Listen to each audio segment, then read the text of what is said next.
BEEX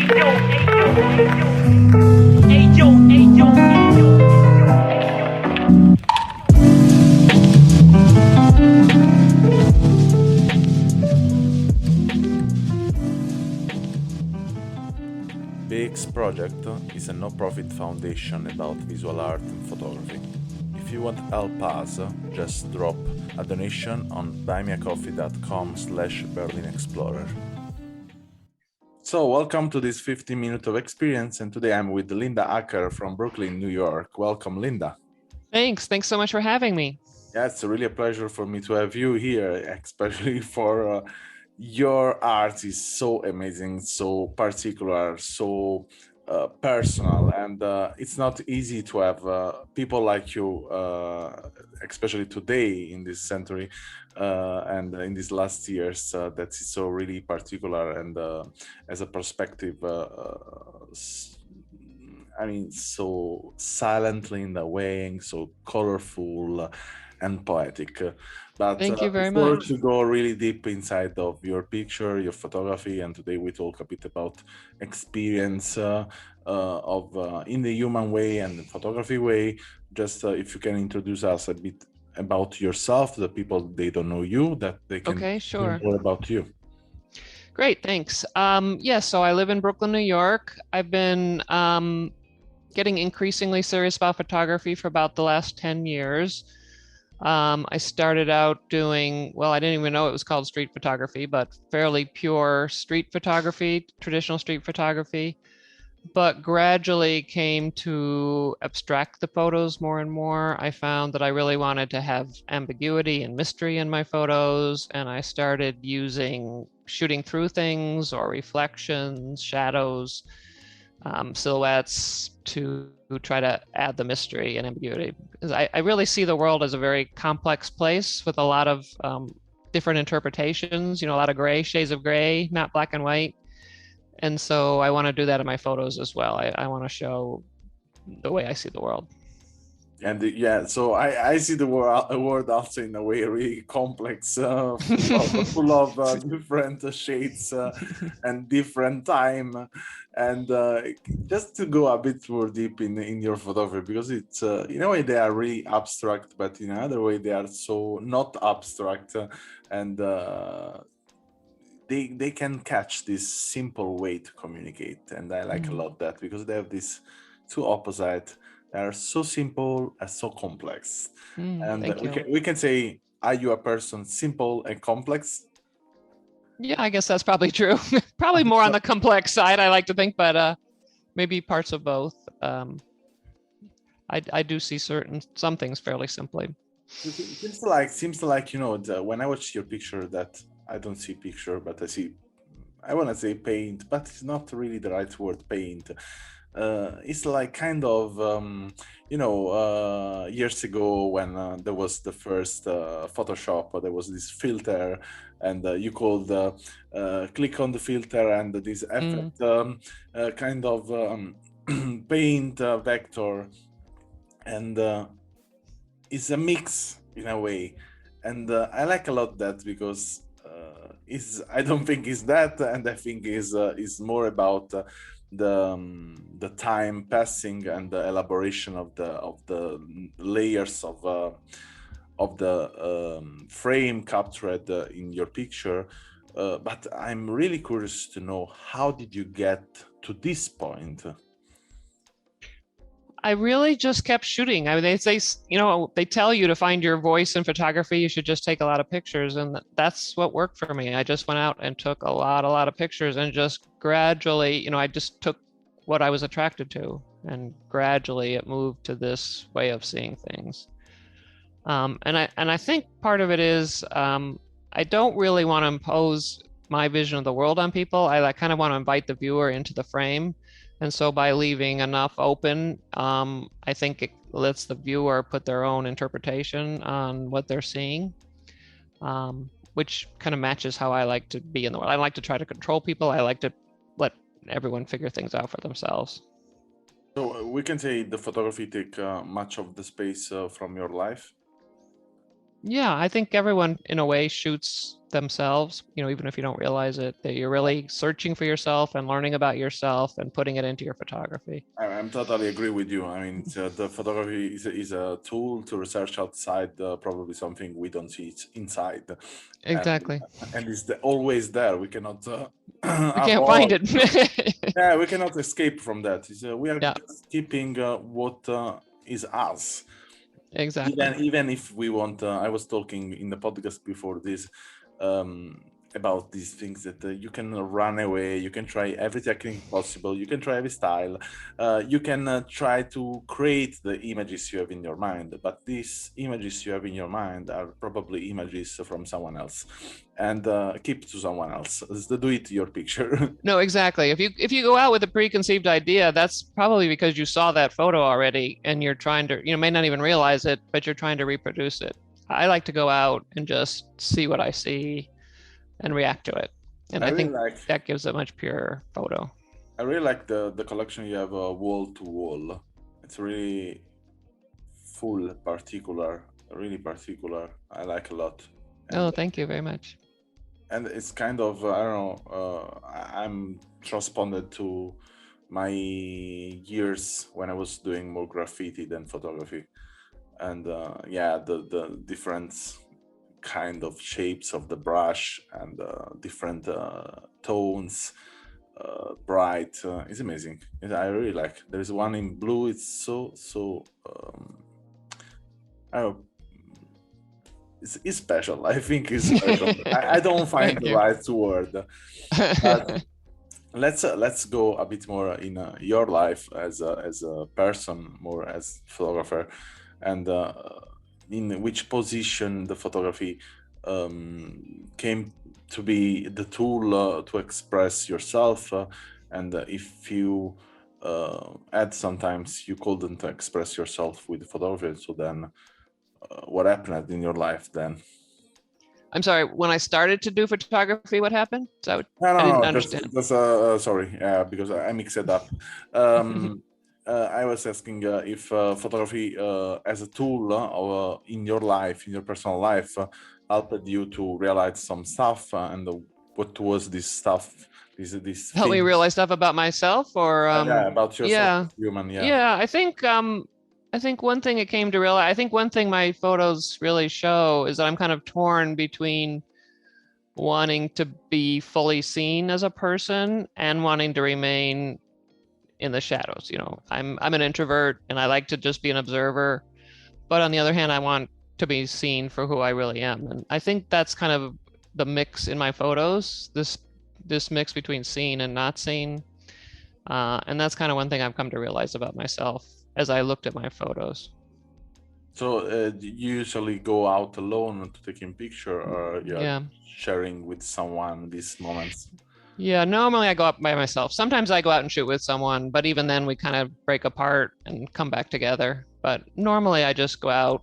I mean, especially the last, 18 months with the pandemic, it's been just go out with my camera and see what I see.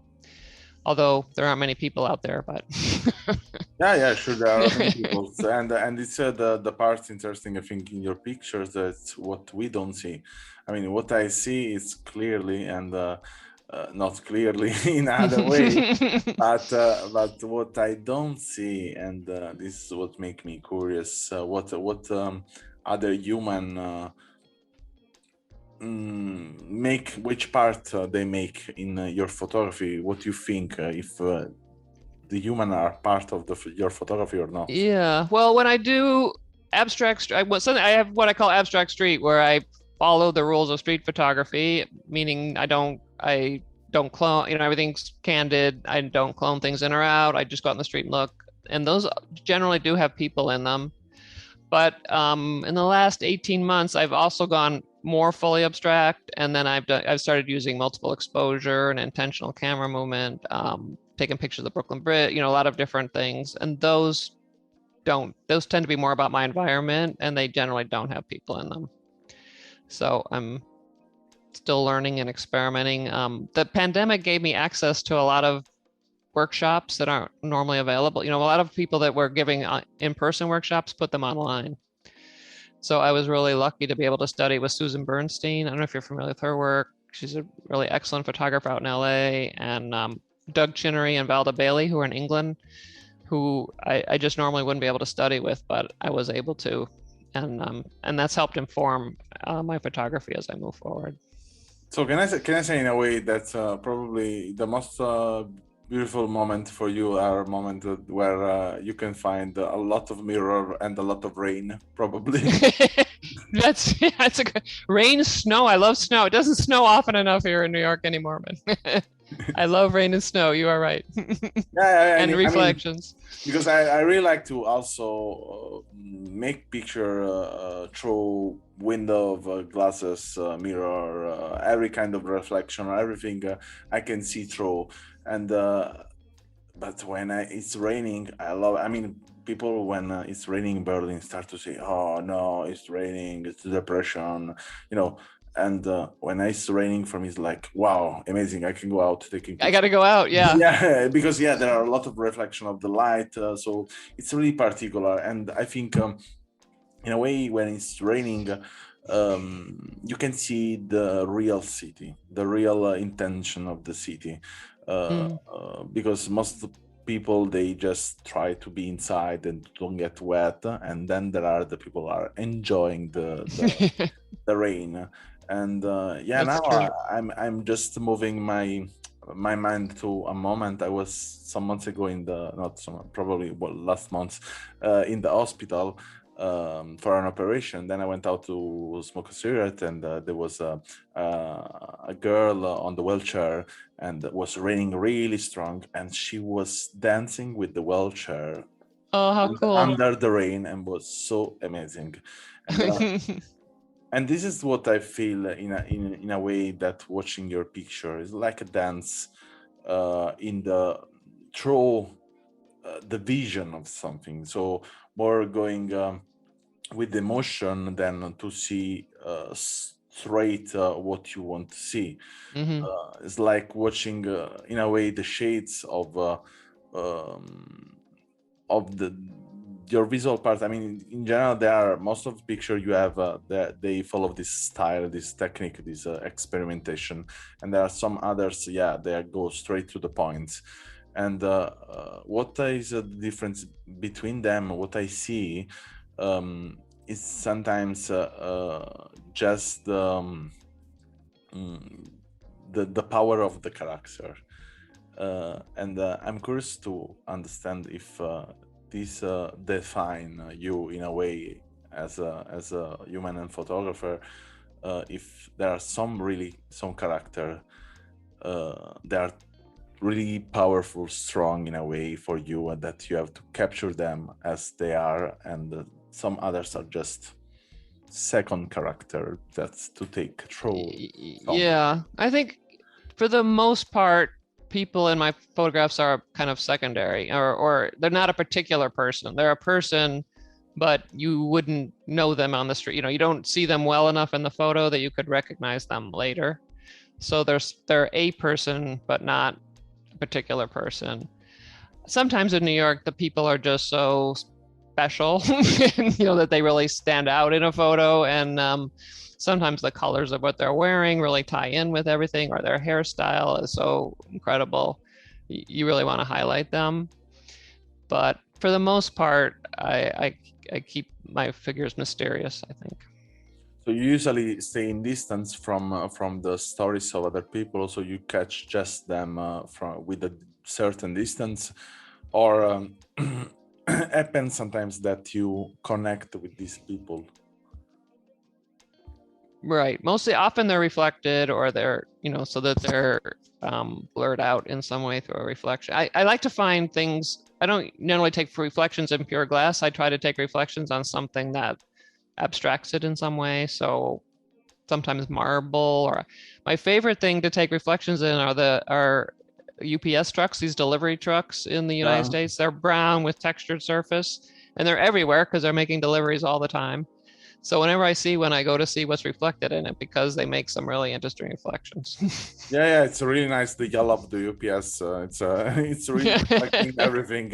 I've seen recently, yeah, out of my house, there was a camion of UPS, really big, and was reflecting the yellow on the ground of the street. Mm. Was so cool, really, really cool. And just to know a bit more about you, uh, what is your impression? How do you read your picture? How If do you I can, read my pictures? if you can do it, that I mean. I'm not sure what you mean. I mean, if you have to translate your picture in words, how would you translate that? Well, as I think I'm trying to show the mysteries and ambiguities of the world and its many different parts and complexities. I mean, that's kind of a broad, different pictures vary, but as a broad description, that's what I would say. The beauty of the world, I find it very beautiful, even if challenging sometimes. Yeah, it's a challenge in a way. It's a challenge. Also to get some words from your inside is a bit difficult. I have to find the right words, I think. Yeah, it's Uh, hard. Yeah.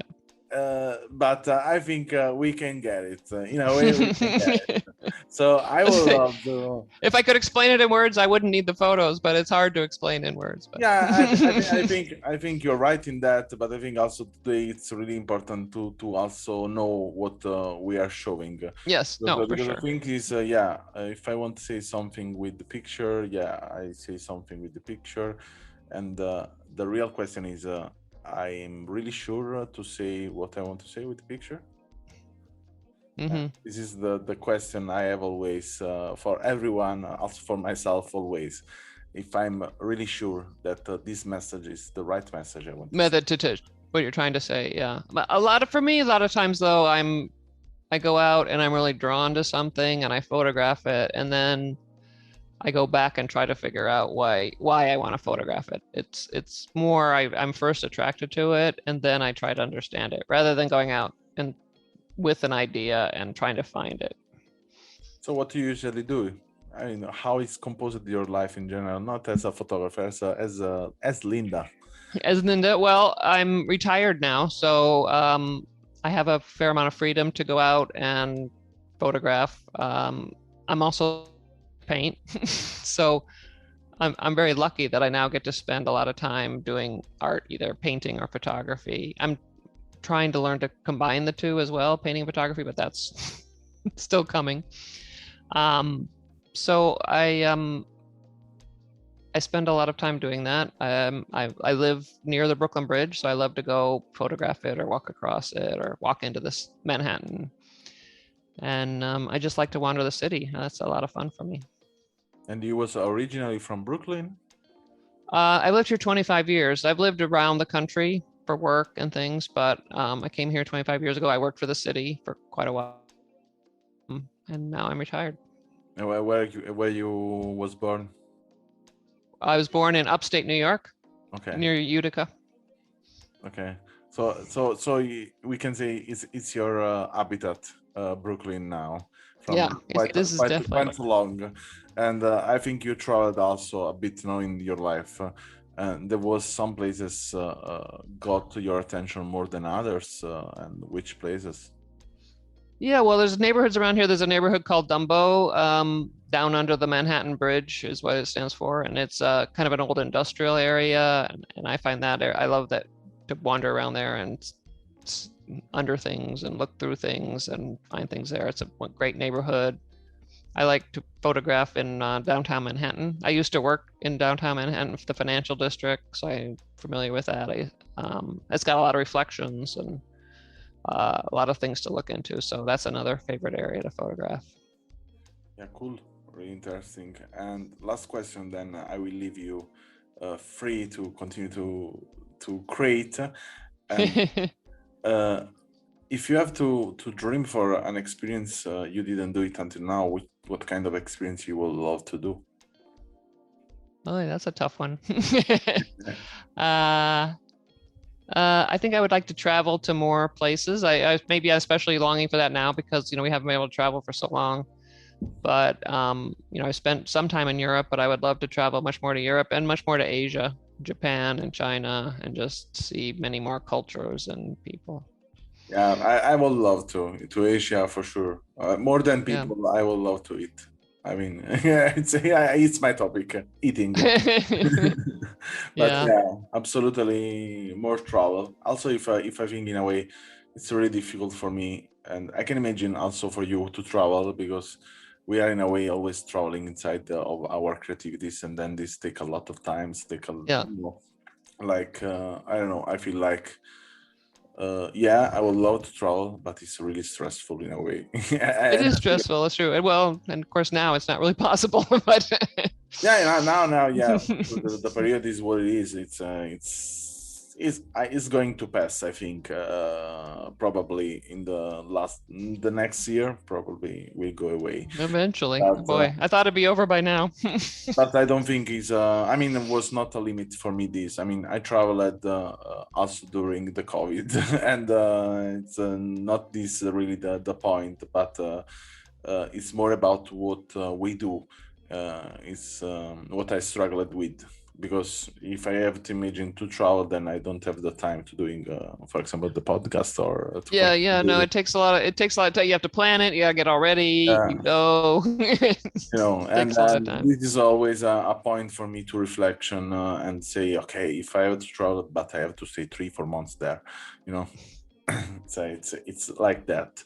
And Yeah. anyway, thank you a lot for your Thank you short so talk much. with me, and it was nice to see you and to get in touch with you. And she was Linda Acker, and you will find the description, the link to her website and Instagram. And thank you a lot.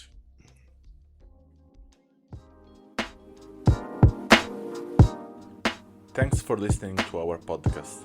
Learn more about our project at allmylinks.com/BerlinExplorer or visit our Instagram and follow Berlin Explorer Project.